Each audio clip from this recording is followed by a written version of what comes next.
നമസ്കാരം. പുലർക്കാലം വീണ്ടും ഒരു പുലർക്കാലമായി നിങ്ങളുടെ മുന്നിൽ നിൽക്കുകയാണ്. ഇന്ന് ആകാശത്തിൻ്റെ നിറം ചുവപ്പാണ്. പുലർക്കാലത്തിൻ്റെ നിറവും ചുവപ്പാണ്. നമ്മളെപ്പോഴും പറയും ഈ സൺസെറ്റ് ആകുമ്പോൾ സ്കൈയിൽ ഭയങ്കര ഒരു കളർ ചേഞ്ച് വരും. സൺറൈസിലുണ്ട്. പക്ഷേ സൺറൈസിനെക്കാട്ടിലും കൂടുതൽ ചുവപ്പ് നിറം ഏതൊരു പാട്ടിലുണ്ടല്ലേ, ആകാശത്തിന് 7 നിറം, അതിൽ ഇന്ന് ചുവപ്പാണല്ലോ എന്നൊക്കെ പറഞ്ഞിട്ടുള്ള കവിത ഞാൻ തന്നെ ആയിരിക്കും കവി മിക്കവാറും. അപ്പോൾ ഏറ്റവും അതെ ഞാൻ പറഞ്ഞു വന്നപ്പോൾ ഞാൻ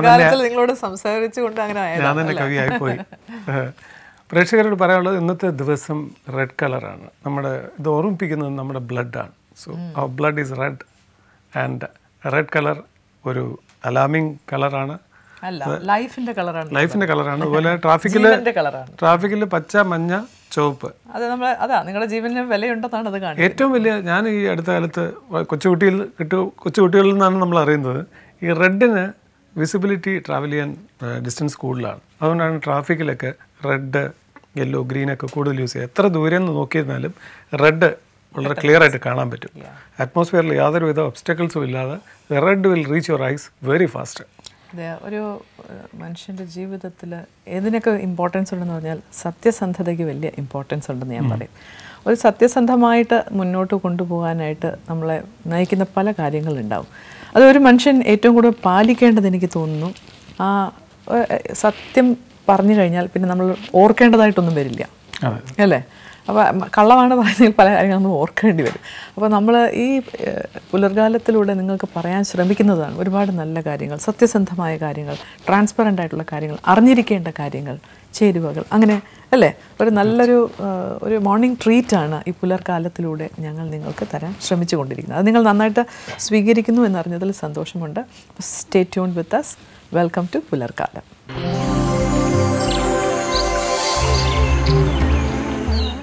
തോട്ട് ഓഫ് ദ ഡേ. നമ്മളൊരു നല്ല ചിന്തയോടുകൂടി തന്നെയാണ് ഒരു ദിവസം ആരംഭിക്കുന്നത്. പുലർക്കാലവും അതിൽ നിന്നൊട്ടും വേറിട്ട് നിൽക്കുന്നില്ല. ആമുഖത്തിൽ ഞാൻ പറഞ്ഞു സത്യസന്ധമായിട്ട് മനുഷ്യൻ പെരുമാറണം. അതിൻ്റെ ഒരു ഭാഗമായിട്ട് വേറൊരു കാറ്റഗറി എന്ന് പറയുന്നത് നമ്മളൊരാളെ എങ്ങനെയാണ് വിശ്വസിക്കുക എന്ന്. ഇന്ന് നമ്മൾ ഏറ്റവും കൂടുതൽ പരാതി കാണുന്നത് ഒരു വിശ്വാസം എന്തിനാണ്, ഞാൻ വിശ്വസിച്ചിട്ട് അതൊന്നുമല്ല നടന്നത്. അത് എങ്ങനെ ഒരാളെ വിശ്വസിക്കും എന്നൊരു വലിയ ചോദ്യം ചിഹ്നമാണ്. രാജേട്ടൻ അറിയാം ഒരാളെ എങ്ങനെയാണ് വിശ്വസിക്കാൻ? ടിപ്സ് എന്തെങ്കിലും ഉണ്ടോ? ഞാൻ തമാശയായിട്ട് പറയത്തുള്ളൂ, ശ്വാസി എന്ന് പറയുന്നവനാരാണ്? ശ്വസിക്കുന്നവൻ. വിശ്വാസി അത് വിശ്വത്തെ ശ്വസിക്കുന്നു. സത്യം. അതിനകത്ത് കാർബൺ ഡൈ ഓക്സൈഡും ഓക്സിജനും മറ്റ് നൈട്രജൻ അതുപോലെയുള്ള പലതരം എലമെൻസ് ഉണ്ട്. ഇതിൽ ഓക്സിജൻ മാത്രം എടുത്തിട്ട് കാർബൺ ഡൈ ഓക്സൈഡാണ് മനുഷ്യർ വിടുന്നത്. ദൈവത്തിൻ്റെ ഒരു കളി നോക്കിക്കോളൂ. ഗ്രീൻ ലീവ്സ് എടുത്തു കഴിഞ്ഞാൽ കാർബൺ ഡൈ ഓക്സൈഡ് വെളിയിൽ കളഞ്ഞിട്ട് ഓക്സിജൻ വെളിയിൽ വിടുന്നു. അപ്പോൾ ഇതിൻ്റെ ഈ പ്രോസസ്സ് ദൈവം നൽകിയിരിക്കുന്നത് എന്താണെന്ന് വെച്ച് കഴിഞ്ഞാൽ നിനക്ക് വേണ്ടാത്തത് വെളിയിൽ കളയുമ്പോൾ അത് മറ്റുള്ളവർക്ക് പ്രയോജനം ചെയ്യുകയും മറ്റുള്ളവർക്ക് മരങ്ങൾക്ക് പ്രയോജനമില്ലാത്ത സംഭവം വെളിവിടും അത് മനുഷ്യർക്ക് പ്രയോജനം ചെയ്യുകയും ചെയ്യുന്നു. പറഞ്ഞു വന്നത് വിശ്വാസം എന്ന് പറയുന്നത് താരനരിച്ച് ഇത് ഈ പ്രപഞ്ചത്തിന് നിങ്ങൾ വിശ്വസിച്ചാണ് ജീവിക്കുന്നത്. അപ്പോൾ നിങ്ങൾക്ക് എന്തും വിശ്വസിച്ചൂടെ? അത് തന്നെയാണ് ആൻസർ. നമ്മൾ എങ്ങനെ വിശ്വസിക്കും ഒരാളെ എന്ന് വെച്ചാൽ അതിനെന്താണ് ടിപ്പ്? ഈ പ്രപഞ്ചത്തിന് വിശ്വസിക്കാൻ സാധ്യമാകുകയാണെങ്കിൽ മനുഷ്യൻ പറയുന്നത് വിശ്വസിക്കണം. പക്ഷേ വിശ്വാസികൾ കുറവാണ്. അതല്ല ഞാൻ പറയാൻ ഉദ്ദേശിച്ചത്. ഒരു വ്യക്തിയെ എങ്ങനെ വിശ്വസിക്കും? ഒരു വ്യക്തിയെ എങ്ങനെ വിശ്വസിക്കുമെന്ന് പലരും ഇയാൾ എന്നോട് ചതി കാണിച്ചു, അല്ലെ എനിക്ക് ഇയാളെ ഞാൻ എങ്ങനെ വിശ്വസിക്കും? നമുക്ക് സംശയങ്ങളുണ്ട്. പ്രപഞ്ച സത്യത്തിനെ മറികടക്കുന്നവൻ അവിശ്വാസി, പ്രപഞ്ച സത്യത്തിനെ അറിയുന്നവൻ വിശ്വാസി, പ്രപഞ്ചത്തിനെ സൃഷ്ടിച്ചവൻ ദൈവം, ഈശ്വരൻ. ദൈവമേ, എനിക്കിതൊന്നും മനസ്സിലായിട്ടില്ല. ഞാനൊരു വാക്കിൽ കാര്യം പറഞ്ഞേക്കാം.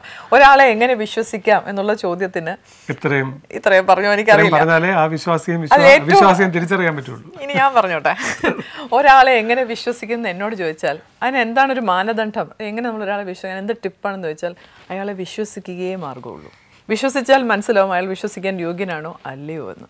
അല്ലാണ്ട് വേറൊരു രീതിയിലൂടെ നമുക്കൊരാളെ മനസ്സിലാക്കാൻ പറ്റില്ല. അപ്പം വിശ്വസിക്കുക തന്നെ വേണം. അത് സത്യസന്ധമായിട്ട് ആത്മാർത്ഥമായിട്ട് വിശ്വസിക്കുമ്പോൾ അതിൻ്റെതായ റിട്ടേൺസ് തന്നെയുണ്ട്. അപ്പോൾ അതിൻ്റെ അകത്ത് വലിയ മാനദണ്ഡങ്ങളോ അതിൻ്റെ ടിപ്സോ അതിനെ ചികഞ്ഞ് നോക്കോ ഒരാളെയും കുത്തിക്കീറി നമുക്കൊന്നും മനസ്സിലാക്കാൻ പറ്റില്ല. അതിൽ ഏറ്റവും എളുപ്പ വഴി എന്ന് പറയുന്നത് നമ്മൾ ഒരാളെ പരിപൂർണമായിട്ട് അങ്ങ് വിശ്വസിക്കുക. ആ വിശ്വാസം തന്നെയായിരിക്കും നമ്മളെ രക്ഷിക്കാൻ പോകുന്നത്. So your faith will help U.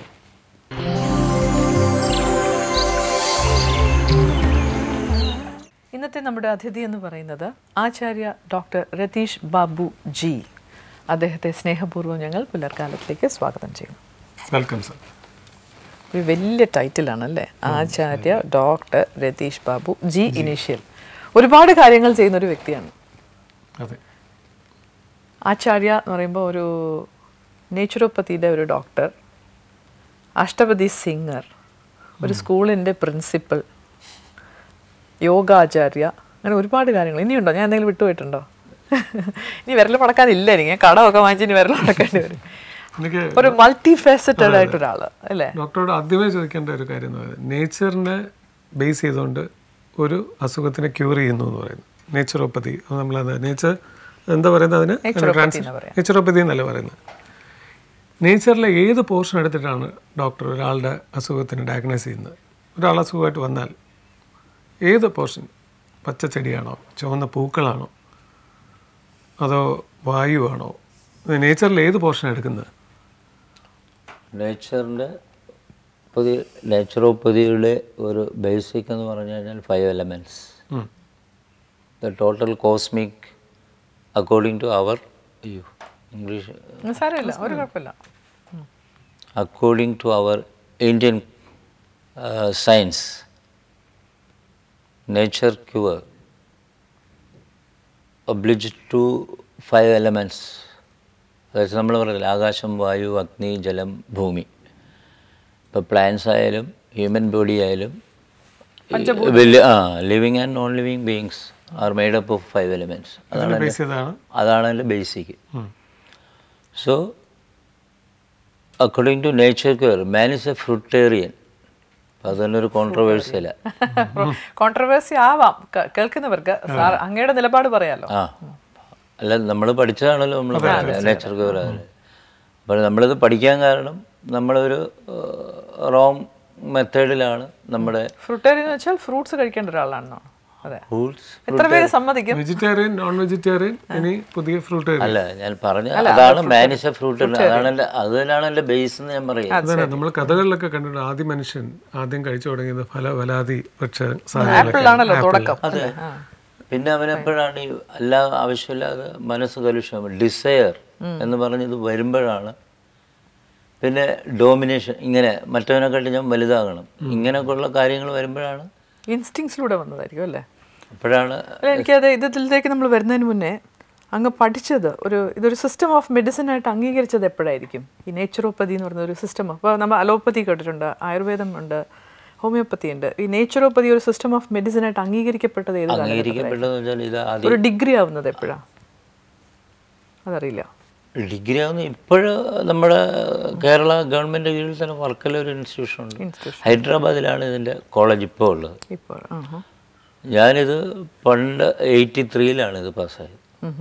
അത് പാസ്സായതെന്ന് വെച്ചാൽ അത് ഡൽഹി എന്നുള്ളൊരു കറസ്പോണ്ടൻസ്, ഇത് കമോർ കേരള കൊയിലോണിൽ കറസ്പോണ്ടൻസ് തന്നെ. പക്ഷെ അവർ എല്ലാ ഇയർലി ഒരു 2 months ഇൻട്രാക്ട് ക്ലാസ്സസ് ഉണ്ട് അതിൻ്റെ. ഇവിടെ വന്ന് ക്ലാസ് എടുത്ത് അങ്ങനെ അതിൻ്റെ റിട്ടേൺ എക്സാം പാസ്സായതാണ്. അതിൻ്റെ സർട്ടിഫിക്കറ്റ് ഉണ്ട്, MIM and NH.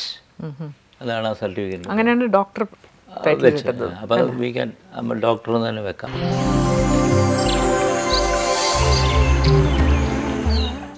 ഒരു സാധാരണ ഒരു പനി വന്ന ഒരാൾക്ക് എന്ത് ടൈപ്പ് ഓഫ് നേച്ചുറോപ്പതി അഡ്വൈസ് കൊടുക്കാൻ പറ്റും? ശരിക്കും അതിൻ്റെ മെത്തേഡ് എങ്ങനെയാണെന്ന് വെച്ചാൽ ആഹാരം കഴിക്കണം, സ്റ്റാർവേഷൻ. അതാണ് ആഹാരം കഴിക്കാൻ പാടില്ല. അതാണ് അതിൻ്റെ ഏറ്റവും വലിയ. അപ്പോൾ ഇത് നേച്ചർ ക്യൂർ എന്ന് പറഞ്ഞാൽ നേച്ചറിൽ ഇപ്പം ഇത് ശരിക്കും ഇതിൻ്റെ ഒരു മെത്തേഡ് ഋഷിവര്യന്മാർ കണ്ടുപിടിച്ചതാണ്.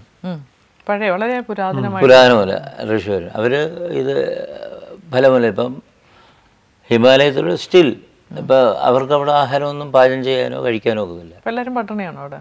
പട്ടിണിയല്ല, അവർക്ക് ദഹിക്കാൻ അവരതാ നേച്ചുറലായിട്ട് നമ്മൾ വായു ഭക്ഷിച്ച് കഴിക്കുന്ന യോഗിനിമാരുണ്ട്. അങ്ങനത്തെ യോഗിനിമാരുണ്ട്. ഇപ്പോൾ കേവ്സിലൊക്കെ വായു ആഹാരമായിട്ട് മാറ്റാം. പക്ഷെ നമുക്കതിൻ്റെ ആവശ്യമില്ലല്ലോ. നിരാഹാരം ഇരിക്കുന്നവർക്കൊരു പുത്തൻ അനുഭവമാണ്. നിരാഹാരം എന്ന് പറയുമ്പോൾ ആഹാരം കഴിക്കാൻ പാടില്ല. പക്ഷെ പഴയ ഋഷിവര്യന്മാർ എത്രയോ ജന്മങ്ങൾ ആഹാരം ഇല്ലാതെ തപസ് ചെയ്തൊക്കെയാണ് ദൈവത്തിന് പ്രത്യക്ഷപ്പെടുത്തിയിട്ടുള്ളത്. ഇതൊക്കെ ഒരാളുടെ ചോയ്സിന്റെ ഇതാണ് അല്ലേ. ഇത് എത്രത്തോളം ഇതിനെ ആൾക്കാർ ജനസമ്മതി നേടിയിട്ടുണ്ട് എന്നുള്ളതാണ്. ഈ നേച്ചുറോപ്പതിയുടെ പുറകിൽ എത്ര ശതമാനം ആൾക്കാർ വിശ്വസിക്കുന്നുണ്ട്? എനിക്ക് തോന്നുന്നു ഈ ക്യാൻസർ പോലും അല്ല, ഇത് പ്രാക്ടീസ് ചെയ്യുന്ന ഒരാൾക്ക് കുറച്ചുകൂടെ പറയാം. ഒത്തിരി പേര് വിശ്വസിക്കുന്നുണ്ട്. ഒത്തിരി പേര് വിശ്വസിക്കുന്നു. അതിന് എക്സാമ്പിൾസ് പറയുകയാണെങ്കിൽ അങ്ങടുത്ത് വന്ന ഒരുപാട് ആൾക്കാരുണ്ടാവുമല്ലോ. ഒന്ന് രണ്ടെണ്ണം അനുഭവം, താങ്കളുടെ അനുഭവം. ഞാൻ എൻ്റെ ഇതുവരെ ഒരു ഫേമസ് ഒരു അസ്ട്രോളജർ, അപ്പോൾ അവർക്ക് പെട്ടെന്ന് ഈ ആസ്മയുടെ ഇതുണ്ടായിരുന്നു, ആസ്മ. അപ്പോൾ അസ്ട്രോളജറുടെ പ്രൊഫഷൻ എന്താണെന്നല്ലോ. അപ്പോൾ അവർക്ക് ക്ലയൻറ്റിനൊക്കെ ഒത്തിരി സംസാരിക്കുകയാണല്ലോ വേണ്ടത്. അപ്പോൾ ഈ ശ്വാസം മുട്ടൽ വരുമ്പോഴല്ലേ, അപ്പം അങ്ങനെ ഇങ്ങനെ അവർക്ക് നമ്മൾ പ്രത്യേകം ഇപ്പോൾ ശ്വാസം മുട്ടലിന് പ്രത്യേകം എന്ന് പറഞ്ഞാൽ ഇത് എല്ലാം കോൺട്രവേഴ്സിയല്ല. അവരെ ഈ ഇപ്പോൾ ആരും മുങ്ങി കുളിക്കത്തില്ലല്ലോ, മുങ്ങി കുളിപ്പിക്കുക.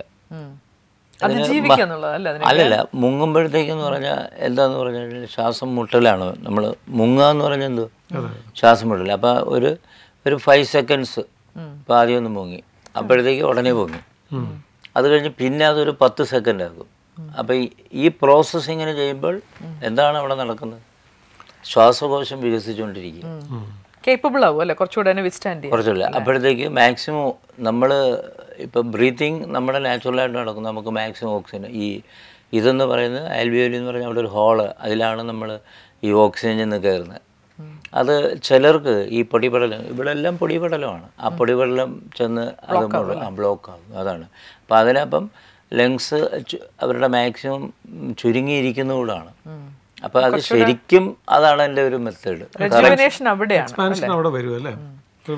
ഞാൻ ഒരുപാട് പേര് ഈ വണ്ണം കുറയ്ക്കാനായിട്ട് നേച്ചുറോപ്പതി യൂസ് ചെയ്യുന്നത് പോലെ ഞാൻ ഒരുപാട് പേര് ഞങ്ങളുടെ ആർട്ടിസ്റ്റുകൾക്കിടയിൽ അമിതവണ്ണം കുറയ്ക്കാനായിട്ട് ഒരുപാട് നേച്ചുറോപ്പതിയുടെ പുറകെ നടന്ന് ഒരുപാട് അതിന് റിസൾട്ട്സ് ഉള്ള ഒരുപാട് പേരുണ്ട്.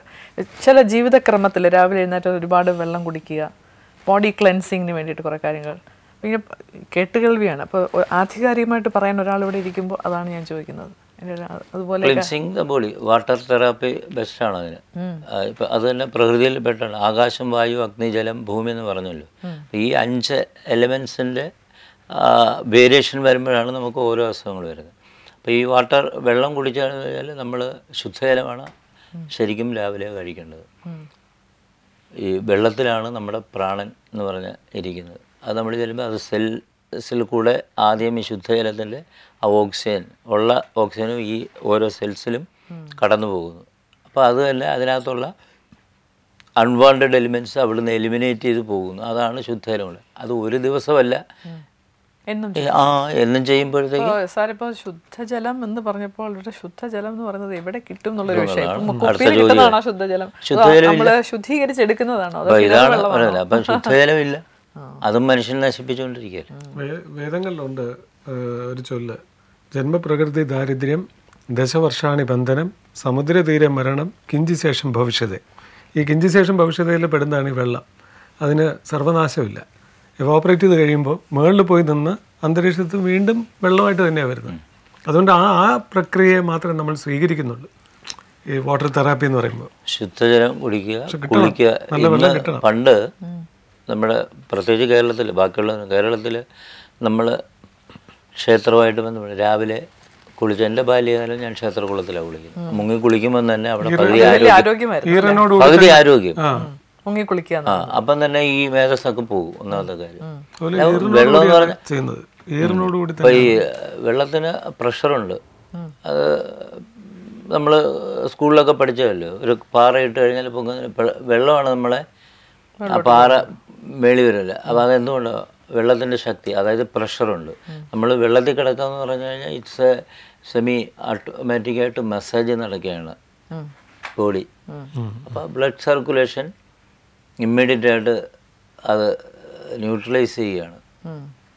ഞാൻ പറയുന്നത് സാറിന് മനസ്സിലായി, നമ്മൾ അറിയാതെ തന്നെ. അല്ല അതിന് ഡോക്ടറൊക്കെ പോയി ഇതൊന്നും ചെയ്യണ്ട, വെള്ളത്തിൽ കുളിച്ചു നോക്കൂ. സ്വിമ്മിംഗ് എന്ന് പറയുന്ന ഒരു കാറ്റഗറി തന്നെയാണ്. അപ്പം അതല്ല, ഈ സാധനമല്ല നമ്മുടെ ഒറിജിനൽ വേദം ജർമ്മൻകാരുടെ ഇരിക്കുന്നത്. സാൻസ്ക്രിറ്റ് യൂണിവേഴ്സിറ്റീസ് ന്യൂയോർക്കിലും ജർമ്മനിലുമാണുള്ളത്. അല്ല, അവരിതെല്ലാം പഠിച്ചു. ഇപ്പം നമുക്ക് സാൻസ്ക്രിറ്റ് ശരിക്കും പഠിക്കണമെങ്കിൽ ജർമ്മനിയിൽ പോകണം. ഈവൻ ദെൻ മലയാളത്തിൻ്റെ വ്യാകരണം ആരാ എഴുതിയിരിക്കുന്നു? ആരാ? ജർമ്മൻ ഒരാളല്ലേ എഴുതിയത്. ജർമ്മൻ ഗുണ്ട. ഇപ്പൊ അങ്ങോട്ട് ഞാൻ ചോദ്യം ചോദിക്കുന്നത്, സാർ എന്നോട് ഇങ്ങോട്ട് ചോദ്യം ചോദിക്കുന്നത്, ഞാൻ അങ്ങോട്ട് ചോദിക്കാം. സാർ അല്ല, എൻ്റെ ആചാര്യനാണ്, ഞങ്ങൾ അതിന്റെ മുന്നിൽ പാമരരായ ജനങ്ങൾ.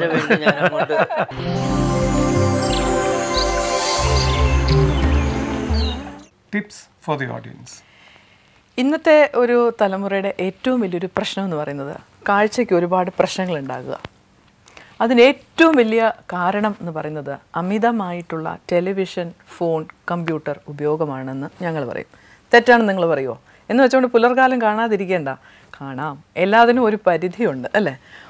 ഒരളവിൽ നമ്മളെല്ലാം ചെയ്യുകയാണെങ്കിൽ നിങ്ങൾ നിങ്ങളുടെ ഐസൈറ്റിനെ ഒരുപാട് സേവ് ചെയ്യുന്നതാണ്. ഇന്നത്തെ കുട്ടികൾക്കിടയിലാണ് ഇത് ഏറ്റവും കൂടുതൽ ഒരു പ്രശ്നമായി കാണുന്നത്. ഒരുപാട് നേരം ടി വി കാണുക, ഒരുപാട് നേരം ഫോണിൽ കുത്തിക്കൊണ്ടിരിക്കുക, ഒരുപാട് നേരം കമ്പ്യൂട്ടറിലിരിക്കുക. ജോലിയുടെ ഭാഗമല്ലാതെ തന്നെ ഇത് ഒരുപാട് നേരം കൈകാര്യം ചെയ്യുമ്പോൾ നിങ്ങളുടെ കണ്ണുകളെ ഇത് ഭയങ്കരമായിട്ടത് ബാധിക്കും. ബാധിച്ചാൽ നിങ്ങളുടെ ഐസൈറ്റിനെ ബാധിക്കും. അതുമാത്രമല്ല നിങ്ങളുടെ വ്യക്തിത്വത്തെ തന്നെ അത് ബാധിക്കും. അപ്പോൾ ശ്രദ്ധിക്കുക, അമിതമായാൽ അമൃതവും വിഷം. അപ്പോൾ ഒരു പരിമിതി ഉണ്ടായാൽ നിങ്ങളുടെ ഐസൈറ്റ് എന്ന് പറയുന്നത് ദൈവത്തിൻ്റെ ഏറ്റവും വലിയ വരദാനമാണ്. ഈ ലോകത്തെ നമുക്ക് കാണാനായിട്ട് ഈശ്വരൻ നമുക്ക് കനിഞ്ഞു തന്ന ഈ കാഴ്ചശക്തി നമ്മുടെ അനാസ്ഥ കാരണം നഷ്ടപ്പെടുത്താതിരിക്കുക. അല്ലേ രാജേട്ടാ? തീർച്ചയായിട്ടും. So take care.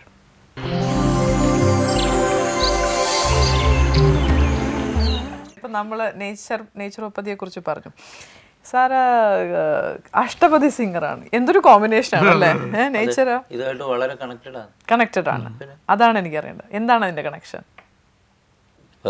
ഇതെല്ലാം ഞാൻ ഈശ്വരനായിട്ടുള്ള കണക്ഷനാണത്. അത് തന്നെ. അപ്പോൾ ഇതെല്ലാം നമ്മളിപ്പോൾ ഈ നേച്ചർ കൊണ്ട കാര്യം എന്ന് പറഞ്ഞു കഴിഞ്ഞാൽ അത് തനി ആത്മീയത്തിൻ്റെ ഉത്തുംഗല്ലേ. ആത്മീയം എന്ന് പറയുമ്പോൾ നമ്മൾ ഉടനെ ലോർഡ് ശിവ അല്ലെങ്കിൽ അങ്ങനെയുള്ള ഒരു ഐഡിയലിനേക്കാണ്. No, the cosmic power itself. അത് തന്നെ അഷ്ടപതി രാധ എന്ന് പറഞ്ഞ കൺസെപ്റ്റ് പ്രകൃതിയാണ്. കോസ്മിക് പവർ എന്ന് പറയുന്നത് എന്താണ് ശരിക്കും? പ്രപഞ്ചശക്തി ശക്തിയാണ്. അതെ. അപ്പോൾ അതാണ് നമ്മൾ ഈ പേര് പറയുമ്പോൾ അത് റിലീജിയസ് ആണ്, അത് സ്പിരിച്വൽ അല്ല. സ്പിരിച്വൽ എന്ന് പറയുമ്പോൾ നമ്മൾ ഒരു ശക്തി എന്നേ പറയത്തുള്ളത്. അതെ, അതാ ഞാൻ പറഞ്ഞ കോസ്മിക് പവർ എന്ന് ഞാൻ പറഞ്ഞതിൻ്റെ കാര്യം. ശിവൻ, രാധ എന്നൊക്കെ നമ്മൾ അതുകൊണ്ട് ഞാൻ പറഞ്ഞില്ലേ, അതുകൊണ്ടാണ് അങ്ങനെ പറയാതെ കോസ്മിക് പവർ എന്ന് പറഞ്ഞു. പവർ എന്ന് പറഞ്ഞതിൻ്റെ കാര്യം അതാ. അപ്പം അങ്ങനത്തെ ഒരു വിശ്വാസിയാണോ? അതെ, അത് വിശ്വാസി എന്ന് പറഞ്ഞു കഴിഞ്ഞാൽ അത് കൈകാര്യം ചെയ്യുന്ന ഒരാളാകുമ്പോൾ തീർച്ചയായിട്ടും അങ്ങനെ തന്നെ വേണമല്ലോ. അങ്ങനെ തന്നെ വേണം. അപ്പോൾ ഈ അഷ്ടപതി പാട്ടിലേക്ക് വന്നത് എങ്ങനെയാണ്? അതാണോ ആദ്യം വന്നതോ നേച്ചർ ക്യൂർ ആണോ ആദ്യം വന്നത്? ഫസ്റ്റ് ആദ്യത്തെ ഇതെന്തായിരിക്കും? ഇതൊരു അത് ഒരുമിച്ച് ഹാൻഡ് ഇൻ ഹാൻഡ് അതല്ല. അപ്പം അതിന് പറയുമ്പോൾ എനിക്ക് പറയാമല്ലോ. പറയാനാണല്ലോ. അല്ല, അതിപ്പോൾ ഈ പറഞ്ഞ കാര്യം നിങ്ങൾക്കൊരു ബാരിയേഴ്സ് ഇപ്പം തന്നെ പറഞ്ഞു, ഇന്ന ദൈവത്തെ നമ്മൾ പറഞ്ഞു. അപ്പോൾ you heard about no barriers Bhagavan Sri Sathya Sai ബാബ. അപ്പം ഞാൻ വളരെ അതെ ഡിവോട്ടിയാണ്, 100% സായിബാബ ഡിവോട്ടിയാണ്. അപ്പോൾ ഈ എന്നെ അവിടെ കൊണ്ടുപോകുന്നത് എൻ്റെ ഒരു ആത്മീയ ഗുരുവുണ്ട്, പണ്ഡിറ്റ് ശ്രീ ജി മാധവൻ നായർ എന്ന് പറഞ്ഞ ഒരാൾ. അദ്ദേഹം സായി ബാബയുടെ അവിടെ എല്ലാവരും സായി ബാബയുടെ പോകുന്നത് അദ്ദേഹത്തിനെ ടെസ്റ്റ് ചെയ്യാനാണ്. അപ്പോൾ ഇദ്ദേഹം എൻ്റെ ആചാര്യൻ പഴയൊരു മലയാളം മുൻഷിയാണ്, പക്ഷെ ആൾ വലിയ മാർക്സിസ്റ്റുകാരായിരുന്നു. അപ്പോൾ അദ്ദേഹത്തിൻ്റെ ഒരു കസിൻ ബാംഗ്ലൂർ ഇങ്ങനെ സായിബാബയുടെ കൊണ്ടുപോയി. അപ്പോൾ ഇദ്ദേഹം ചെന്ന് മുമ്പിലിരിക്കുമ്പോൾ, ആശ്രമത്തിലിരിക്കുമ്പോൾ സായിബാബ ഇങ്ങനെ അവിടെ ദർശനം കൊണ്ട് അടുത്ത് വന്നു. ഈ മാധവൻ സാറിൻ്റെ തലയെ കൈവച്ചിട്ട് പറയുകയാണ്, നീ നാട്ടിൽ ചെന്നിട്ട് ഭാഗവതം പഠിക്കാൻ പറഞ്ഞു. സാറിന് മനസ്സിലായി? അപ്പോൾ അത് വളരെ ഇവിടെ ഭയങ്കര വിപ്ലവവും വാരിക്കുന്തത്തിൻ്റെ അങ്ങനെ, അതായത് ഈ അദ്ദേഹം അതിലൊരു ചെറിയ മാറ്റം വന്നത് കൊണ്ടാണല്ലോ അദ്ദേഹം ആശ്രമത്തിൽ തന്നെ ആദ്യം പോയത്. അല്ല, അത് വേറൊരാളുടെ ഫോഴ്സ് അല്ല പോയതാണ്, പക്ഷെ അതിങ്ങനെ ഭവിച്ചു. അപ്പോഴവിടെ ഈ ഡിസ്കോഴ്സ് സ്വാമിയുടെ കേട്ടു. അപ്പോഴാണ് അഷ്ടപതിയെക്കുറിച്ച് സായിബാബ പ്രസംഗിച്ചു. നമ്മൾ മഹാഭാരതം, ശ്രീമദ് ഭാഗവതം, രാമായണം തുടങ്ങിയ പുസ്തകങ്ങളെയൊക്കെ നമ്മൾ ഭയങ്കര ഇതായിട്ട്, എന്നാൽ അതിനോട് ഈക്വലൻ്റായിട്ട് സ്വാമി പ്രസംഗിച്ചതാണ്. ഇമ്പോർട്ടൻ്റ് ആണ് ഈ ഗീതഗോവിന്ദം എന്ന് പറഞ്ഞ് 24 ഗാനങ്ങൾ മാത്രമുള്ള ഈ മഹാകാവ്യം എന്ന് സായിബാബ അവിടെ പ്രസംഗിക്കുകയാണ്. അപ്പോൾ ഇങ്ങനെയുണ്ട് ഒരു മഹാകാവ്യം എന്ന് വെച്ചാൽ അല്ല ഈ ഗീതഗോവിന്ദം. നമ്മളിവിടെ അഷ്ടപതി എന്ന് പറയും, ശരിക്കും അതിൻ്റെ പേര് ഗീതഗോവിന്ദം.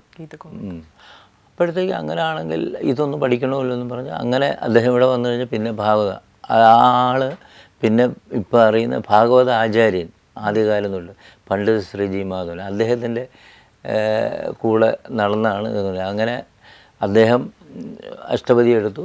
അപ്പോൾ അതിനെക്കുറിച്ച് പഠിക്കാനായിട്ട് അമ്പലപ്പുഴയിലെ വലിയ ഒരു സംസ്കൃത പണ്ഡിതൻ ഗണപതി ശർമ്മ, നിങ്ങൾ കേട്ടിട്ടുണ്ടോ എന്തോ, അദ്ദേഹത്തിൻ്റെയൊക്കെ പോയി. പിന്നെ അവിടെ അമ്പലപ്പുഴ ബ്രദേഴ്സ് അറിയാമല്ലോ, അമ്പലപ്പുഴ സഹോദരന്മാർ, നാദസ്വര വിദ്വാൻമാർ. നാദസ്വര വിദ്വാൻ. അതിൽ മൂന്നാമതൊരുണ്ട് രാമുണ്ണിയാശാൻ എന്ന് പറയും. അദ്ദേഹമാണ് കേരളത്തിലെ ആദ്യത്തെ നടനത്തിൻ്റെ ആചാര്യൻ. അദ്ദേഹം ഒരു സർവകലാവല്ലഭനാണ്. അദ്ദേഹമാണ് കുമ്മാട്ടി സിനിമയിൽ അഭിനയിച്ചിരിക്കുന്നത്.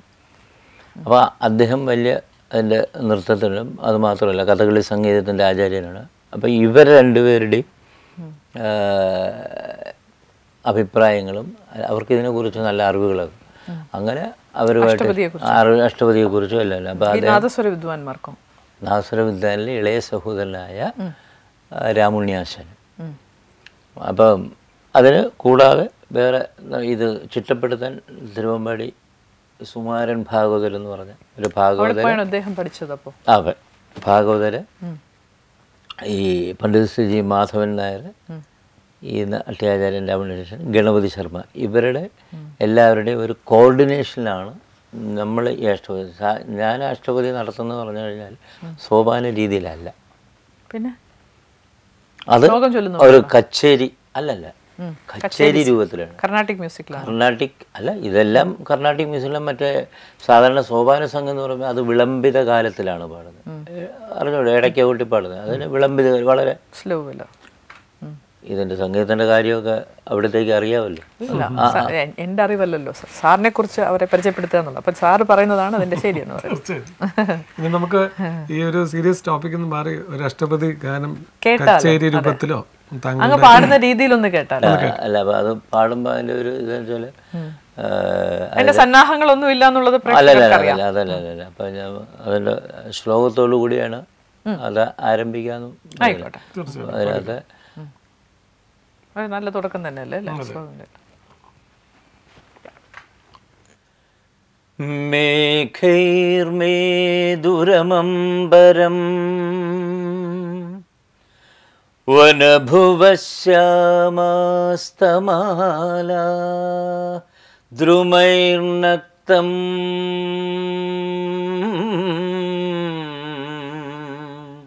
ഭീരുരയം ത്വമേവ തദിമം രാധേ ഗൃഹം പ്രാപയാ ഇത്തം നന്ദനിദേശിതച്ഛലിതയോ പ്രത്യദ്വകുഞ്ചദ്രുമം രാധാ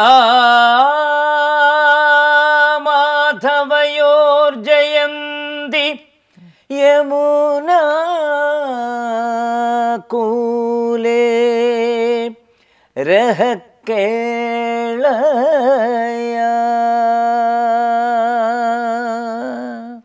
ആദ്യത്തെ ശ്ലോകം, അഷ്ടപതിയിൽ ആദ്യത്തെ ശ്ലോകമാണത്. വാവ്.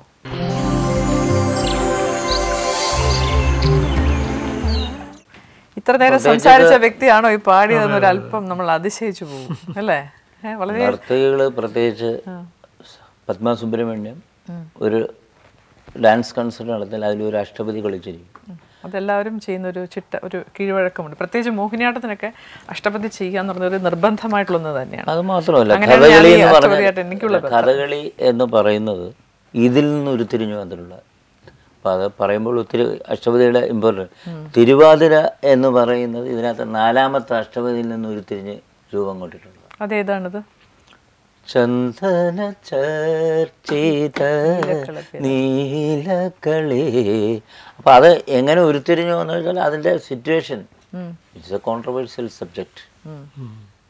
ഭയങ്കരമായ പ്രണയമാണ് കൃഷ്ണനും രാധയുമായിട്ടുള്ളൊരു പ്രണയം. ഒരു കാമുകന്മാർ അപ്പൊ എല്ലാരും ഭയങ്കര പ്രണയമാണ് പ്രണയം. എന്തുകൊണ്ട് അതിന്റെ കൺസെപ്റ്റ് എന്നിങ്ങനെ അതവിടെ വന്നു എന്നുള്ളത് നമ്മൾ മനസ്സിലാക്കിയിട്ട്, അപ്പൊ അതാണ് ഈ അഷ്ടപതി എന്ന് പറഞ്ഞാൽ. ഇതാണ് ഇതിന്റെ തിരുവാതിരയുടെ കാര്യം പറഞ്ഞു തീർത്തില്ലല്ലോ. അതെന്തുകൊണ്ട് അത് നാലാമത്തെ അഷ്ടപതിയാണ് അതിന് കാരണം ചില. അപ്പൊ അതിന്റെ ഇൻഫ്ലുവൻസ് ചന്ദന ചർച്ച എന്ന് പറഞ്ഞാൽ വെച്ചാല് ഇപ്പം പെട്ടെന്ന് ഞാൻ ഷോർട്ട് കട്ടിലുള്ള വന്നാലും അതുപോലെ അതിൻ്റെ ആ ഒരു സീരീസ് ഓഫ് കാര്യങ്ങൾ മനസ്സിലാകും. അതിൻ്റെ ആ സന്ദർഭം എന്ന് പറയുന്നത് ചന്ദന ചർച്ചിതമായ രാത്രി, ബൃന്ദാവനോദ്യാനവും യമുനാതീരവും, ഭംഗിയുള്ള വളരെ റൊമാൻറ്റിക് ആണ്. അതല്ല, മധോന്മത്തയായിരിക്കുന്ന അറ്റ്മോസ്ഫിയർ, അവിടെയും പ്രകൃതിയാണ്. ഈ സമയത്ത് ഉള്ള ഒരു ആ സിറ്റുവേഷൻ മനസ്സിലായി. രാധകൃഷ്ണനിൽ നിന്ന് പിണങ്ങിപ്പോയിരിക്കുക. അതാണ് സ്ത്രീയുടെ നേച്ചർ. വൈ? അതിൻ്റെ കാരണം കൂടെ മനസ്സിലാക്കും. കൃഷ്ണൻ മറ്റു ഗോപസ്ത്രീകളുമായിട്ട് അടിച്ചു പൊളിച്ച് രാസലീല. ആ ഗോപസ്ത്രീകളെ കാട്ടി ഏറ്റവും സുന്ദരി ഞാനാണ്. കൃഷ്ണന് വല്ല ആവശ്യമുണ്ടോ മറ്റവരായിട്ട്? അപ്പം ഇവിടെ സാക്ഷാൽ ലക്ഷ്മിയായ രാധ പോലും മായയിൽ നമ്മളെ കണക്ക് ഞാൻ സുന്ദരിയാണെന്ന് മായയിൽ പെട്ടുപോയി. നമ്മളെല്ലാം അങ്ങനെയാണ് ജീവിക്കുന്നത്. അതാണ് ഇതിൻ്റെ ഒരു ഇതില്. അപ്പം ഈ ചെറിയ കാവ്യത്തിൻ്റെ ആ മഹാത്മ്യം എന്ന് പറഞ്ഞതാ. അപ്പം സാക്ഷാൽ മഹാലക്ഷ്മിയായ രാധാദേവി ഞാൻ സുന്ദരിയാണ് എന്നുള്ള അഹം പൂണ്ടാൽ സാധാരണ കണക്കുള്ള ആൾക്കാരുടെ കാര്യം എന്തുമായിരിക്കും? അപ്പോൾ ഇവിടെ മനസ്സിലാക്കേണ്ടത് അതെന്ന് പറഞ്ഞാൽ ആ കോസ്മിക് പവറാണ്. അതിൽ നിന്നുരുചിച്ചിരുന്നു എന്നുള്ള ഈ രാധയും നമ്മളെല്ലാം രാധമാരാണ്. അപ്പം ഭഗവാന് സുന്ദരിയോട് ഭയങ്കര ഇഷ്ടം, വിരൂപയോട് ഇഷ്ടപ്പെടാൻ പാടില്ലെന്നാണ് എല്ലാവർക്കും. തൂണിലും തുരുമ്പിലും ഒക്കെ എല്ലാം ഒരുപോലെ സമചിത്തോടെ കാണുന്നതാണ് കോസ്മിക് പവർ. അതാണ് ഇതിനകത്ത് ശരിയല്ല. അപ്പോഴിത് ചന്ദന ചർച്ചിതമായിട്ട്. അപ്പം ആ രാസലീലയെ സഖി വർണ്ണിച്ച് കേൾപ്പിക്കുക. അപ്പോൾ സഖി തൻ്റെ ദേവി പിണങ്ങിയിരിക്കുക, എന്നാൽ ആ രാസലീലയിൽ പങ്കെടുക്കണമെന്ന് ഭയങ്കര ആഗ്രഹം. Missing, Lord Krishna missing. എന്നാൽ ദേവി ഇട്ടേച്ച് പോകാനില്ല. ഒരു ത്രിശങ്ക സ്വർഗം, അതാണ് ഇതിനകത്തെ ആ ഒരു. അപ്പം എല്ലാം മനസ്സിൻ്റെ വൈകാര്യതയിലെ മൂർച്ചയേറിയ ഓരോ സന്ദർഭങ്ങളാണ് ഇതിനകത്തുള്ളത്. സാധാരണ ജീവിതവുമായിട്ട് ഒരുപാട് ബന്ധമുണ്ട് അതിന്, അല്ലേ? സാധാരണക്കാരന് പെട്ടെന്ന് മനസ്സിലാവുന്നതും കൂടിയാണത്. അപ്പോഴേ ഇത് പറഞ്ഞില്ല. അപ്പം ഇതിൽ നിന്നാണ് അപ്പം എന്താണ് ഭഗവാൻ നടുക്ക് നിൽക്കുന്നു, ഗോപികമാർ നിൽക്കുന്നത്. അത് തന്നെയാണ് തിരുവാതിര. അതുകൊണ്ടാണ് ഇത് വൃത്തത്തിലായത്, നടുക്ക് കൃഷ്ണന്. അപ്പോൾ അതിനകത്ത് ഒരു പക്ഷേ അത് പിന്നെ തിരുവാതിര നൃത്തവും ചെയ്തത് കുമാര വിഭൂ. ഞാൻ പാടുന്നു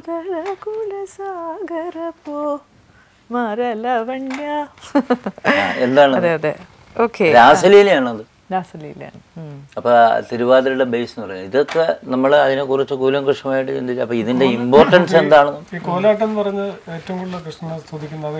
അല്ലല്ല, കോലാട്ടം എന്ന് പറയുന്ന അല്ല നമ്മുടെയാണ് തിരുവാതിര. കോലാട്ടം എന്ന് പറഞ്ഞാൽ അതല്ല, അതിന്റെ തന്നെ ഒരു അതിപ്പം ഞാൻ ആർട്ട് ഫോം എന്ന് പറഞ്ഞാൽ അല്ല, അത് ഗോപികമാരുടെ തന്നെ അല്ല, അതൊരു വേറൊരു പ്രദേശത്ത് അതിനെ പ്രൊപ്പോണ്ട് ചെയ്യുന്ന ഒരു രീതി. എല്ലാ കലയൊക്കെ ഒന്ന് തന്നെയാണ്. പക്ഷെ ഇപ്പൊ നമ്മള് കേരളവുമായി ബന്ധപ്പെട്ട് പറയുമ്പോൾ ഇങ്ങനെ പറയുന്നത് ഏറ്റവും കൂടുതൽ പോകുന്ന എനിക്ക് തോന്നുന്നു തമിഴ്നാട്ടില് ചെയ്യുന്നുണ്ടെന്ന് തോന്നുന്നു, അല്ലേ?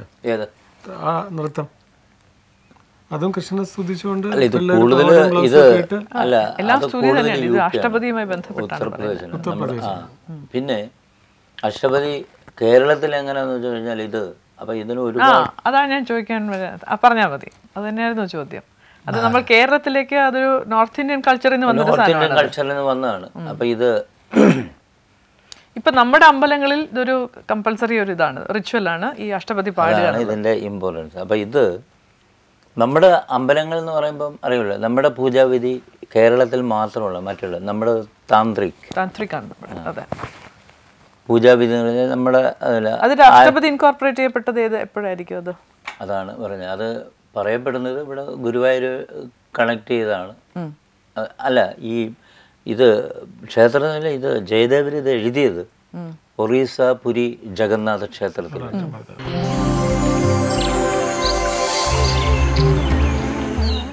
പണ്ട് എന്നെ ഒരു അക്കൗണ്ടൻസി സാർ പഠിപ്പിച്ചിട്ടുണ്ട്. സിംഗിൾ എൻട്രി എന്ന് പറയുന്നത് വരവ് ചെലവ് കണക്കുകൾ മാത്രം എഴുതുന്നവൻ ഒരു പ്രൊപ്പറേറ്റർ. വരവും ചെലവും വീതിച്ച് നൽകി മറ്റുള്ള സ്റ്റാഫുകളെ വിന്യസിക്കുന്നവൻ ഒരു കോർപ്പറേറ്റ് സ്ഥാപകൻ. മീൻസ് പാർട്ട്ണർഷിപ്പും അതുപോലെ ലിമിറ്റഡ് കമ്പനിയിലോട്ടൊക്കെ പോകുന്നവർ. വളരെ ഡീറ്റെയിൽ ആയിട്ട് ഞാൻ കിടക്കുന്നില്ല.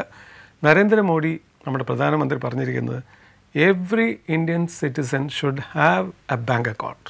അതെ, ഇന്നിതൊരു വലിയ വിഷയമാണോ എന്ന് നിങ്ങൾ ചോദിച്ചേക്കാം. പക്ഷേ ഒരു മിഡിൽ ക്ലാസ് ലെവലിൽ അതൊരു വിഷയമല്ല. Middle class to upper class level വരെയുള്ളവർക്ക് അതൊരു വിഷയമല്ല. പക്ഷേ ഇന്നും താഴെ തട്ടിൽ നിൽക്കുന്നവർക്ക് ഒരുപാട് പേർക്ക് അക്കൗണ്ട് ഇല്ലാത്ത എത്രയോ പേരുണ്ട്. BPL എന്ന് വെച്ച് കഴിഞ്ഞാൽ ഫുൾ ഫോം പോലും അറിഞ്ഞിടാത്തൊരു ഒരുപാട് പേരുണ്ട്. അവരെ ഞാൻ കുറ്റം പറയുന്നില്ല. It is below poverty level. അതെ, അവർക്ക് ബാങ്ക് അക്കൗണ്ട് ഇല്ല പലർക്കും. അപ്പോൾ എല്ലാവർക്കും ഒരു ബാങ്ക് അക്കൗണ്ട് നിർബന്ധമാക്കിയിരിക്കുകയാണ് നമ്മുടെ ഗവൺമെൻറ്. അപ്പോൾ നമുക്ക് ചെയ്യാവുന്നത് നമ്മുടെ കൂടെ ജോലി ചെയ്യുന്ന, നമ്മുടെ വീട്ടിൽ ജോലി ചെയ്യുന്ന പണിക്കാരോട്, അല്ലെങ്കിൽ നമുക്ക് അറിയാവുന്ന ഏതെങ്കിലും പാവപ്പെട്ട നിർധനരായിട്ടുള്ള ആൾക്കാർ, അവർക്ക് എല്ലാവർക്കും ഒരു അക്കൗണ്ട് തുടങ്ങി കൊടുക്കാൻ നിങ്ങൾ കാരണമാവുക എന്നുള്ളതാണ്. ഇതിനൊരു വലിയ ആനക്കാര്യം. നിങ്ങൾക്കൊക്കെ എന്ന് വെച്ചാൽ വർഷങ്ങളായി നിങ്ങളൊരു അക്കൗണ്ട് മെയിൻറ്റെയിൻ ചെയ്യുന്നവരായിരിക്കും. ഇതിനാകപ്പാടെ വേണ്ടതെന്ന് പറയുന്നത് 2 ഫോട്ടോഗ്രാഫ്, ഒരു ID പ്രൂഫ്, ഒരു അഡ്രസ് പ്രൂഫ്. ഇത്രയും ഉണ്ടെങ്കിൽ തീർച്ചയായിട്ടും ഒരു അക്കൗണ്ട് തുടങ്ങാൻ സാധിക്കും, ഏത് ബാങ്കിൽ വേണമെങ്കിലും. അപ്പോൾ എനിക്ക് തോന്നുന്നു നമ്മളെ കാരണം നമുക്ക് വേണ്ടപ്പെട്ട, നമ്മളെ സഹായിക്കുന്ന ഒരുപാട് നിർധനരായിട്ടുള്ള ആൾക്കാരുണ്ട്. അവരിൽ ആർക്കെങ്കിലും ഇത്തരത്തിലുള്ള സേവനം നമുക്ക് ചെയ്തു കൊടുക്കാൻ പറ്റുമെങ്കിൽ. പിന്നെ പ്രൈം മിനിസ്റ്റർ പറഞ്ഞ എൻ്റെ ഉദ്ദേശം ഇപ്പോൾ ശുദ്ധീകരിച്ചിരിക്കുകയാണ്. കാരണം every Indian should have an account to show his identity in living India. അത് അയാളുടെ ഒരു റൈറ്റ് ആണത്. അത് നമുക്കത് എക്സസൈസ് ചെയ്യാൻ നമുക്കും കൂടി ഒരു കാരണമാണ്. നമ്മളതിനെ ഹെൽപ്പ് ചെയ്യാം എന്നാണ് ഞാൻ പറയുന്നത്. ഇന്ന് തന്നെ നിങ്ങളുടെ വീട്ടിലുള്ള നിങ്ങളുടെ മെയ്ഡിനോ, നിങ്ങളുടെ ഡ്രൈവർക്കോ, നിങ്ങളുടെ വീട്ടിൽ പണിയെടുക്കാൻ വരുന്ന ആരെങ്കിലും, ഏതെങ്കിലും ഒരു പണിക്കാർക്കോ ആർക്കെങ്കിലും ഒരാൾക്ക് ഒരു അക്കൗണ്ട് തുടങ്ങി കൊടുക്കാൻ നിങ്ങളും കൂടി കാരണമാവുക. So start an account. അതിന് തന്നെയാണ് ആദ്യം പറഞ്ഞത്. കോർപ്പറേറ്റ് കമ്പനീസും മറ്റ് പ്രൈവറ്റ് ലിമിറ്റഡ് കമ്പനീസ് എല്ലാം അക്കൗണ്ട് വഴിയാണ് ഇപ്പം സാലറി ഡിസ്പേഴ്സ്മെന്റും ബാക്കിയുള്ള കാര്യങ്ങളൊക്കെ ചെയ്യുന്നത്. ഒരുപാട് ഗുണങ്ങളുണ്ട്. അതിൻ്റെ ഐഡന്റിറ്റി, വർക്ക് ചെയ്യുന്ന സ്ഥാപനത്തിനോടുള്ള അയാളുടെ കൂറ്, എല്ലാം identity, everything is revealed. So thanks to our prime minister for introducing such a great thought for India. And നിങ്ങളിൽ ഒരാൾ തീർച്ചയായിട്ടും അത് ചെയ്യാം.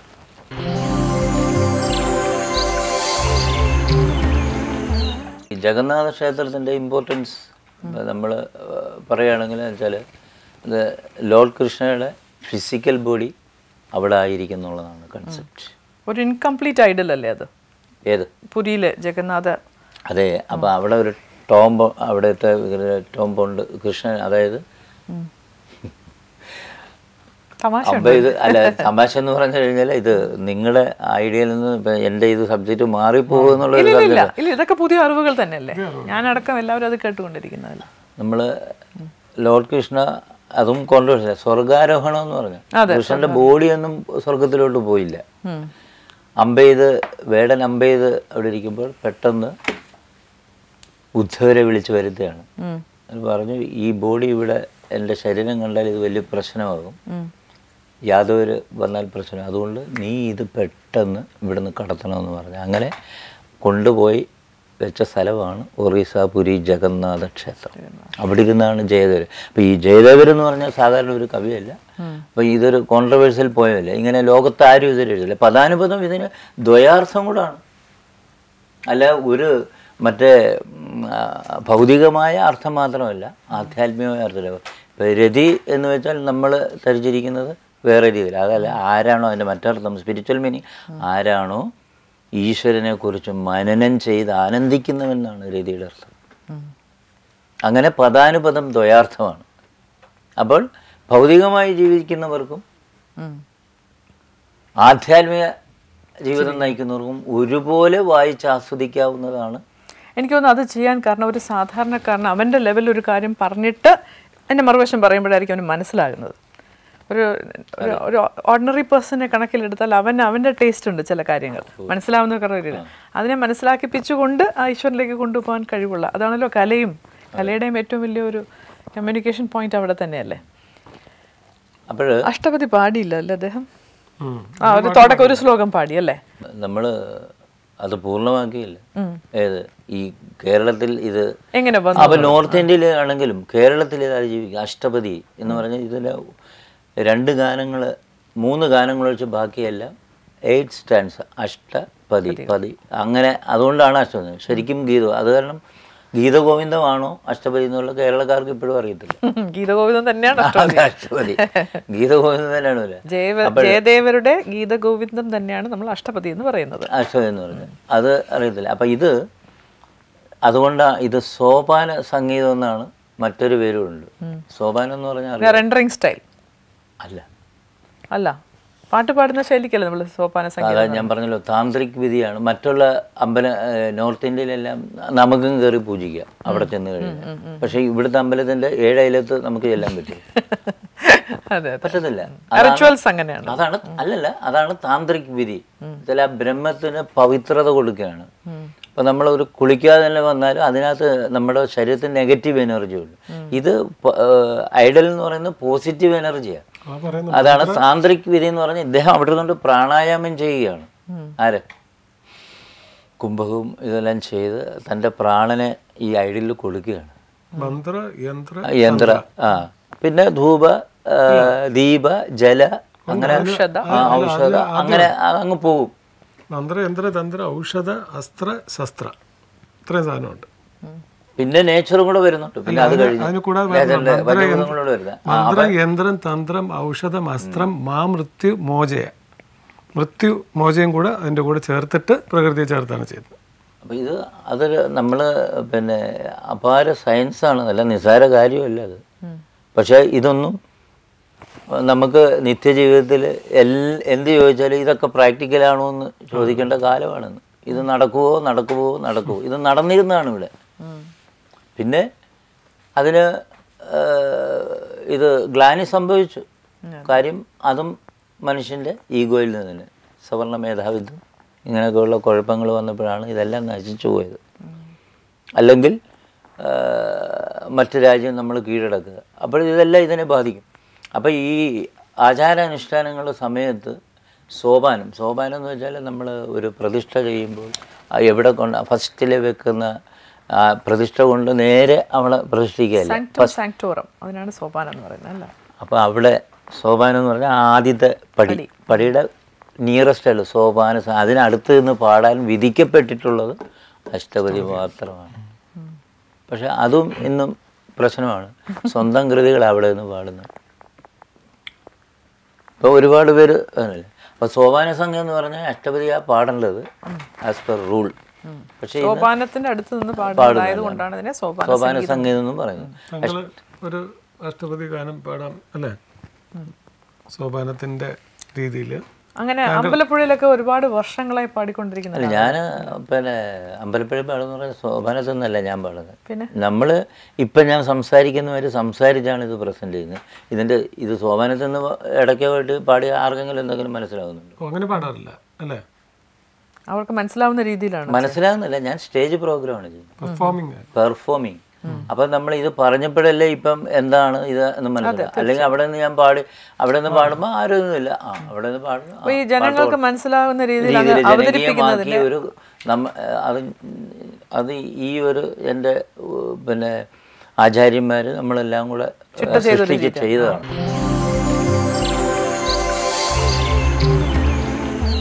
വചന സ്ഫുടതയോടുകൂടി പറഞ്ഞ് മനസ്സിലാക്കി അതിൻ്റെ ഒരു ശകലം നമുക്ക് ഏകദേശം വൈൻഡപ്പ് ചെയ്യാറായി. അപ്പോഴത്തേക്ക് ഒന്ന് 2 വരിയോ 2-3 വരി. അടുത്ത ഒരു എനിക്ക് ദശാവതാരം പാടാൻ പറ്റിയില്ല. അതുകൊണ്ട് ദശാവതാരം ഒന്ന് ഏറ്റവും നക്ഷലായിട്ട് ജയദേവലാണ് എഴുതി വെച്ചിരിക്കുന്നത്. അത് ചിലപ്പോൾ ഒരു പക്ഷെ അത് നൃത്തം ചെയ്ത് കാണും. അത് പാടി ഹരേ കൃഷ്ണ അല്ലേ. വേദാനുദ്ധരതേ ജഗന്ദിവഹദേ ഭൂഗോളമുദ്ഭിപ്രദേ ദൈത്യം ധാരയതേ കലയതേ ക്ഷത്രക്ഷയം കുർവതേ പൗലസ്ത്യം ജയതേ ഹലം കലയതേ കാരുണ്യവാദന്വതേ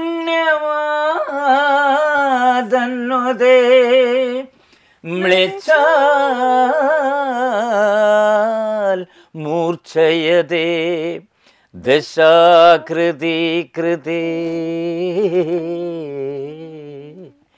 കൃഷ്ണായ തുഭ്യം നമഃ.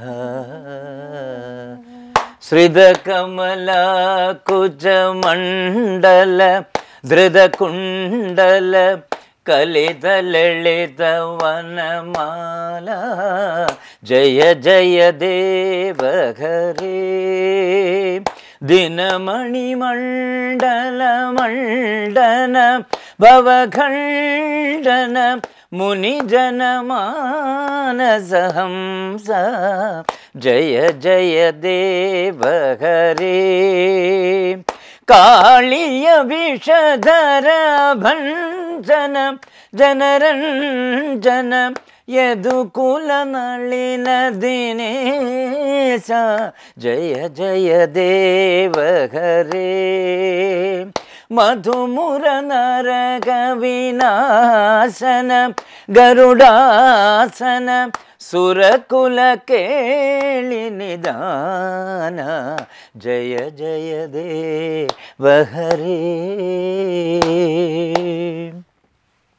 അമല കമല ദളലോചന ഭവമോചന ത്രിഭുവന ഭവന നിദാന ജയ ജയ ദേവഹരേ.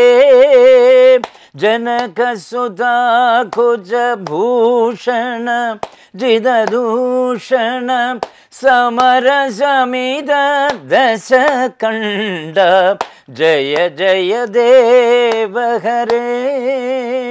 अभिनव जलधर सुन्दर धृतमन्तर श्रीमुखचन्द्र चकोरा जय जय देवहरे. श्री जय देव कवेरिदं कुरुदे मुदं मङ्गलमुज्ज्वल गीतं जय जय देवहरे.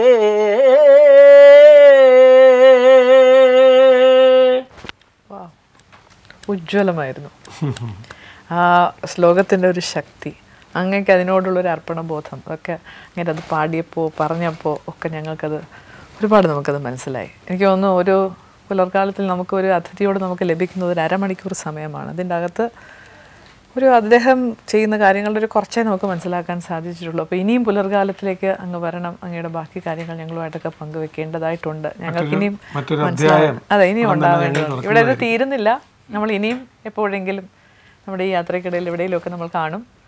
വളരെ വാല്യുബിൾ ആയിരുന്നു അങ്ങയുടെ ഒരുപാട് കാര്യങ്ങൾ, അങ്ങ് പങ്കുവെച്ച ഒരുപാട് കാര്യങ്ങൾ മനസ്സിലാക്കാൻ വളരെ ഇൻട്രസ്റ്റിംഗ് ആയിരുന്നു, വളരെ നന്നായിരുന്നു. പ്രേക്ഷകരും അത് എഗ്രി ചെയ്യുമെന്ന് എനിക്ക് തോന്നുന്നു. അത് ഡിപ്പെൻസ് പ്രേക്ഷകരുടെ ആവശ്യമുള്ള ഇതിപ്പോൾ ഒരു 100 എപ്പിസോഡ് പോകാനുള്ള സ്റ്റഫ് കയ്യിലുണ്ട്. എങ്ങനെ ഇത് അടിച്ചമർത്തപ്പെട്ട് മനസ്സിലിരിക്കുക. അപ്പോൾ ഇത് അതൊരു തുടക്കമാവട്ടെ, അതിൻ്റെ ഓപ്പണിങ്ങിൻ്റെ ഒരു തുടക്കം, ഒരു നല്ല തുടക്കമാവട്ടെ. ഒരുപാട് അങ്ങയുടെ അറിവും അങ്ങയുടെ ഈ കലാപരിചയവും ഒക്കെ ഒരുപാട് പേർക്ക് മനസ്സിലാക്കാനും അറിയാനൊക്കെ സാധ്യമാകട്ടെ എന്ന് ആത്മാർത്ഥമായിട്ട് പ്രാർത്ഥിക്കുന്നു. ഇനിയൊരു പുലർക്കാലത്ത് നമുക്ക് വീണ്ടും കണ്ടുമുട്ടാം. Thank you so much for being with us. നന്ദി, നമസ്കാരം.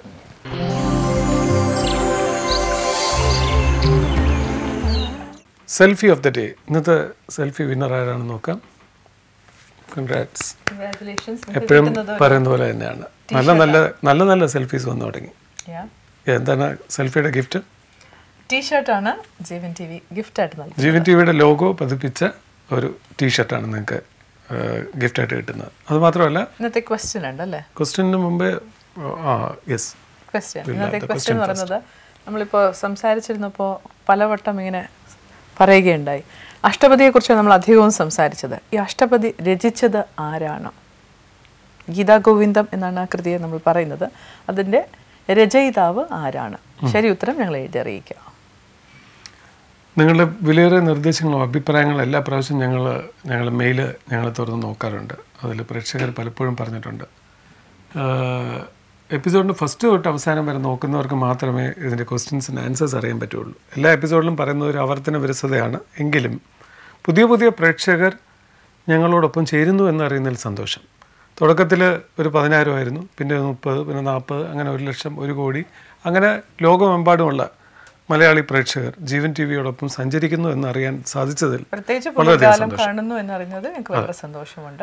അതുകൊണ്ട് തന്നെയാണ് നമ്മൾ വളരെ ഇൻട്രസ്റ്റിംഗ് ആയിട്ട് പല കാര്യങ്ങൾ ഇതിനകത്ത് ഞങ്ങൾ കൊണ്ടുവരാൻ ശ്രമിക്കും. പല പുതിയ തരത്തിലുള്ള ഗസ്റ്റ്, പുതിയ ഇൻഫർമേഷൻസ്, പുതിയ ടിപ്സ്, അവരുടെ ഗ്രീറ്റിങ്സ്, അങ്ങനെ ഒരു സെഗ്മെന്റും കൂടി ഉണ്ട്. ഇനിയുള്ള എപ്പിസോഡിൽ നിങ്ങൾ ഈ മെയിൽ അയക്കുമ്പോൾ നിങ്ങളുടെ വീട്ടിൽ നല്ല പിറന്നാൾ അല്ലെങ്കിൽ ഒരു വിവാഹ പാർട്ടി, വ്യക്തത ഇല്ലാതെ അയക്കുന്നതുകൊണ്ടാണ് നമുക്കത് ഉൾപ്പെടുത്താൻ കഴിയാതെ പോകുന്നത്. അപ്പോൾ വ്യക്തമായിട്ട് അറിയിക്കുക, ഇന്ന ഡേറ്റിൽ ഇന്ന ബർത്ത്ഡേ ആണ് അല്ലെങ്കിൽ ആനിവേഴ്സറി ആണ്, ഇന്ന ആൾക്കാണ് ഞാൻ വിഷ് ചെയ്യുന്നത്. അല്ലെങ്കിൽ അച്ഛനൊരു 3-4 കൊല്ലത്തിന് ശേഷം ഗൾഫിൽ നിന്ന് തിരിച്ചു വരുന്നു, അതിൻ്റെ ഒരു വെൽക്കം ബാക്ക് എന്നൊക്കെ പറയുന്നത് പോലെ. റെസ്ട്രിക്ഷൻസ് ഒന്നുമില്ല, നിങ്ങൾക്ക് എന്തും അയക്കാം, ഞങ്ങളെ പ്രകടിച്ചുകൊണ്ട് മാത്രമായിരിക്കണം, അത്രേ ഉള്ളൂ. പക്ഷേ ഈ വിലയേറിയ നിർദ്ദേശങ്ങളും അഭിപ്രായങ്ങളിലും നിങ്ങളുടെ നല്ല അഭിപ്രായങ്ങളും കൂടി ഞങ്ങൾ പരിഗണിച്ച് ഇനി ഈ പുലർക്കാലം സഞ്ചരിക്കുന്നത് നിങ്ങളുടെ അഭിപ്രായങ്ങളിലൂടെ ആയിരിക്കും എന്ന് ഞങ്ങൾ ഒരു വാക്ക് തരികയാണ്. നല്ലൊരു ടെക്നിക്കൽ ടീമോടുകൂടിയാണ് ഞങ്ങളിതെല്ലാം നിങ്ങളുടെ മുന്നിൽ പ്രസൻറ്റ് ചെയ്യുന്നത്. എല്ലാവരുടെയും 24 hours 24/7 അല്ലേ, അത്രയും അഹോരാത്രം പണിപ്പെട്ടിട്ടാണ് ഒരു എപ്പിസോഡ് നിങ്ങൾക്ക് നൽകുന്നത്. ജീവൻ ടി വിയുടെ പുലർക്കാലം മാത്രമല്ല എല്ലാ പ്രോഗ്രാംസും നിങ്ങൾ കാണുക. ഇന്നത്തെ ദിവസം ജീവൻ ടി വിയിലൂടെ സഞ്ചരിക്കുക. നിങ്ങൾക്ക് സമയം കിട്ടുമ്പോഴെല്ലാം സ്വിച്ച് ഓൺ ചെയ്യുക. Come back to Jeevan T V, stay with us. Thank you so much. അപ്പോൾ ഇന്നത്തെ എപ്പിസോഡ് വൈൻഡപ്പ് ചെയ്യാനുള്ള സമയമായി. വീണ്ടും നമുക്ക് നാളെ കാണാം രാവിലെ 7:30 മണിക്ക്. നമസ്കാരം.